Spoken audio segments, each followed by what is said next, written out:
তোর বিরুদ্ধে কথা বলে তারা সবাই কৃষ্ণকালী মায়ের ভক্ত আর সবাই কৃষ্ণকালী মায়ের সাপোর্টার। তাই অ্যাজ এ কন্টেন্ট ক্রিয়েটার এবং কৃষ্ণকালী মায়ের ভক্ত হিসেবে তোর শায়েস্তা করতে এসেছি। তুই কথা থেকে তারা যে কথাটা তোকে বলছে তার কথার প্রতি উত্তর দে।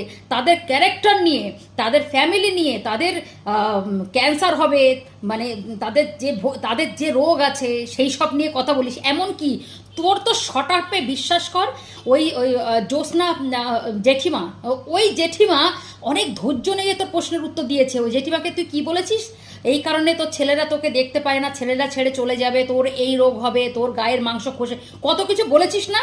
তোকে না বলেছি না, তুই আমার পেছনে এখন লাগা বন্ধ করেছিস। শুনে রাখ, এইসব মানুষগুলোকে তুই অকারণে কষ্ট দিচ্ছিস। তোকে ওরা বসে ওদের ভিডিওগুলো লোককে দেখা যে তোকে নিয়ে কোনো সময় কোনো অভিশাপ মন্ত করে কিনা, তোকে নিয়ে কোনো বাজে, তুই যে ওই সে ভরের নাটক করিস, তোর যে বসে বসে যে